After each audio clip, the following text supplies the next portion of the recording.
أحب الوفاء بشتى الصور. أحب الوفي الأمين. الحمد لله رب العالمين والصلاة والسلام على رسوله محمد وعلى آله وصحبه أجمعين. Cemaat iskagina tishram tiyotnada rizq turunda angamani davom etgan edik. Ham albatta bir g'alim shunday matur so'zlar ayta, bu dunyoda ham bu oxiratda, kelajak oxiratda sababsiz bir narsada bo'lmaydi. Ham albatta biz bilan aytgan edik, sabablar ikki turli bo'ladi. Maddiy sabab ham ruhiy sabab. Maddiy sabab esa bu sababda imonli kishida, imonsiz kishida bir tegiz. Mana ruhiy sababda endi onda jamoat imonli kishi biqniq imonsizdan ayrilib turadi. Ham Alloh subhanahu va taala Qur'oni Karimda a'udhu billahi minash shaytonir rojim afanaj'alul muslimina kal mujrimin ma lakum kayfa tahkumun. Musulmonlarni jinoyat qiluvchilardan bir tegiz etabizmini degan Alloh taolo so'rov beradi. Ham shunda javobda narsa sizning bilan nishiksiz hakimiyatlik qilasiz. 68 sura 35-36 oyat. Ham birinchi sabablardan biz siz bilan aytdik, ul Allohga tavakkal qiluv. Bu albatta ruhiy sabab. Alloh taolo Qur'oni Karimda aytadi, a'udhu billahi minash shaytonir rojim, "Va man yatawakkal 'alallohi fa huwa hasbuh, innalloha balighu amrih." Allohga tavakkal etgan kishiga ul Alloh subhanahu va taolo jita indi. O'z ishin Alloh o'rinna jetkiza. 65 sura 3-oyat. Mana bu narsalar turida siz bilan so'zlashgan edik. Hamna bir qissa turida so'zlasim keladi. U qissa Nyu-Yorkda bo'lgan hal. Bir yigit jetakchi bo'lar uchun, shul ishga o'rnashir uchun angama o'za. Ham albatta anketasini qoldirib chiqadi. Shul angamadan chiqqach albatta u o'z iptashini shaltirata onun bilan uchrashir uchun. Onun iptashi esa namoz o'qishi bo'lgan edi. Ham ular albatta mana shul masjid oldinda uchrashamiz deb va'da qilalar. Bu yigit albatta shul masjid yoniga keladi. Ham g'imrinda bir qachonda azon eshitmagan yigitimiz namozga chaqiruvni eshitdi. Shul azonni eshitu bilan bu yigitning ko'ngli ochila. Ham turli so'rovlar bera boshlaydi o'z iptashini. Dinimiz turunda, islom dini turunda. Ham oxirida endi men narsa ishlarga tegish degan so'rov beradi. Islom dinini qabul eta, ham albatta tirisha endi namozlarga bosib, Alloh qo'shgancha yashirgan. Tega angamadan so'ng 1-2 oy uza. Hozir mana endi so'nggi angamaga chaqiralar bitindi. So'nggi angama uzsa albatta ishga o'rnashtirarlar. Bu ishga keladi. Ham ularga tega fotosini qaraylar. Ham anaroqqa qaraylar. Bu bitini har soqolli bo'lib keldi. Menga qaraylar, fotoga qaraylar, teginara qaraylar. Bu isingmi sundaylar bu? Bu menda albatta. Hozir men islom dinini qabul etdim de. No de ishga o'rnashasın kelsa de soqolni qirga to'g'ri keladi. Qirmayim de. Payg'ambarimizga qarshi bormayim de. Yarayotsa jumaga yurmaysin, namozni qoldira kerak bo'lar degan so'rovlar beralar. Shu vaqtda yigit ayta, a'udhu billahi minash shaytonir rojim, "Va ma yattaqillaha yaj'al lahu makhraja." Mana bu so'zlarga men Allohning so'zlariga ishonam de. Mana bu Allohning so'zlariga ishonam. Bu so'zlardan so'ng tege kishi ayta, biz sizni ishga qabul etamiz de. Chunki bizga jamoat mana bu ishga ixtiyori kishi niq bo'lgan jetakchi kerak edi deb bu yigitni ishga olalar. Ko'rasizmi, Alloh taolo aytdi. So'ng nendek oyat turunda tega yigitimiz aytdi. "Va man yattaqillaha yaj'al lahu makhraja." Allohga qarata taqvo bo'lgan kishiga Alloh subhanahu va taolo turli haldan shig'i yo'lin berashak. Va yarzuqhu min haythu la yahtasib. Ham ona u kutmagan yerdan da rizqini da berashak. 65-нче сүрә, 2 һәм 3 аятлар. وَمَنْ يَتَّقِ اللَّهَ يَجْعَلْ لَهُ مَخْرَجًا وَيَرْزُقْهُ مِنْ حَيْثُ لَا يَحْتَسِبْ. Аллаһка карата таква булган кешегә Аллаһ Тәала төрле хәлдән чыгу юлын бирәчәк. Һәм ул көтмәгән җирдән ризыгын да насыйп эйләр. Таквалык нәрсә соң ул, җәмәгать? Аны бит тәрҗемә иткәндә курку дип тәрҗемә итәләр. Ат-тaqwa, иттaqillah дигән сүзләрне. Ва ман яттaqillah Куръан-ы Кәримдә менә шул сүзләр киләләр. Ләкин нинди мәгънәдә? Аны курку дип тәрҗемә итәләр. Ләкин әгәр дә без хакыйкый рәвештә бу кәлимәгә карасак, аның аңлатмасы бар.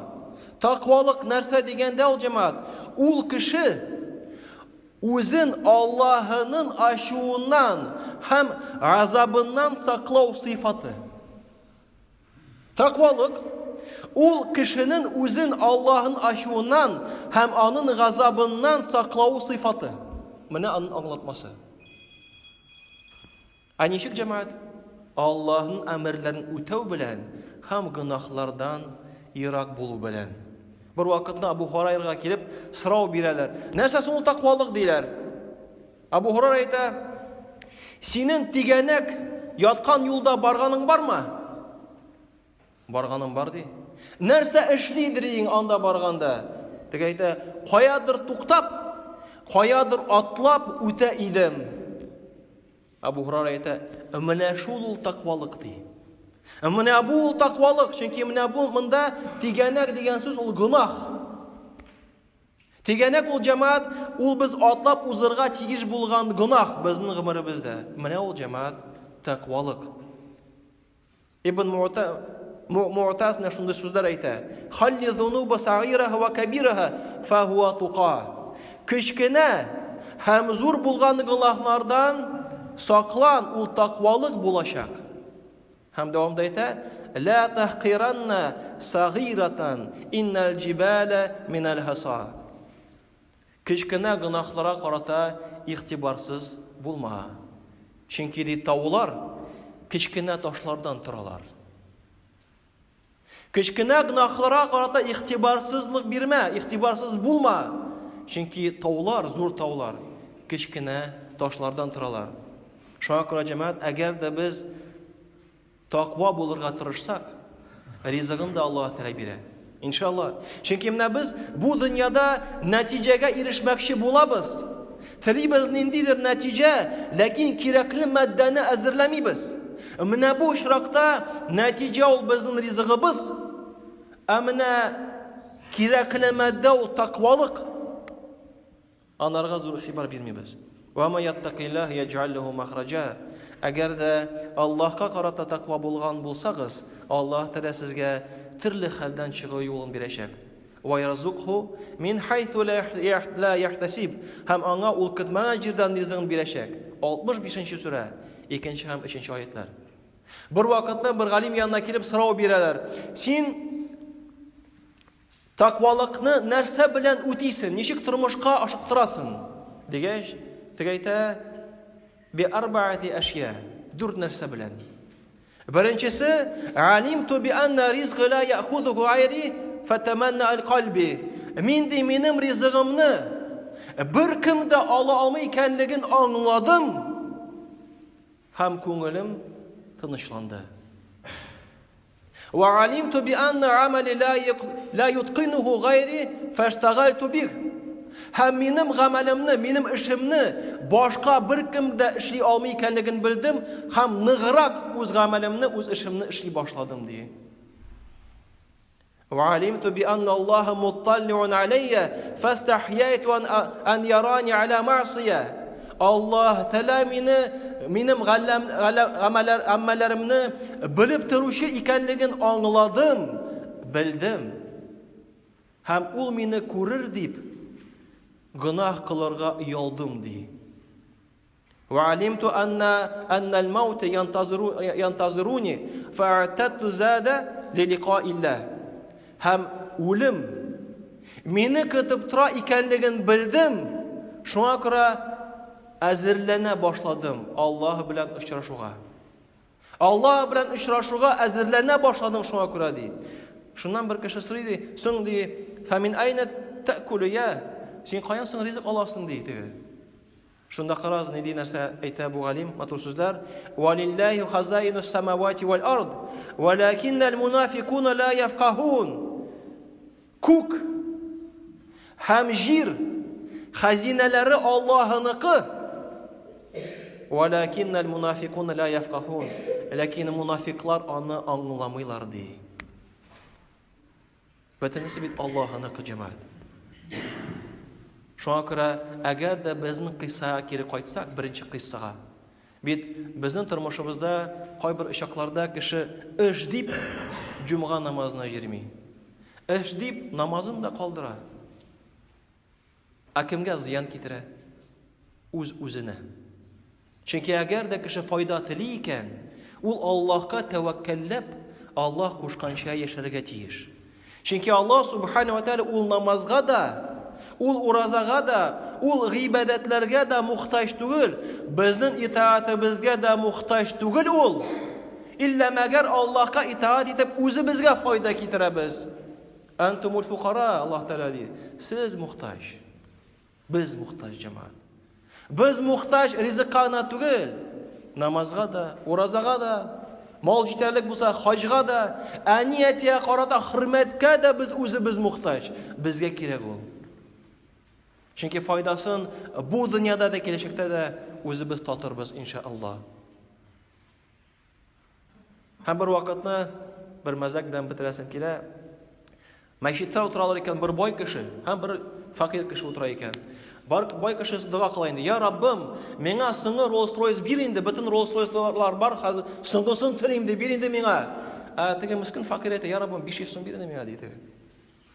Бу әйтә: "Я Раббым, Rolls-Royce бир инде миңа соңгы" ди. Теге әйтә: "Я Раббым, 500 сум бир инде." Бу мына карап тора да, 500 сум чыгара да, "Карале, менә сиңа 500 сум" ди. "Аллаһны кичкенә мәсьәләләр белән машакатланма" ди. Yani bu bit fakir үзенчә бер сәбәп кылды бит инде ул. Бай янына утырды, теге ишетсен дип.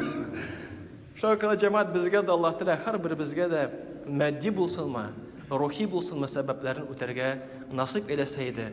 Дәвамын Аллаһ бирсә киләчәк җумгада иншаллаһ дәвам итәрбез. Субханака Аллаһумма бихамдик, ла илаха илля анта астагфирука ва атубу илейк, валлаһу сами'у ду'a. فأهل الوفاء كلو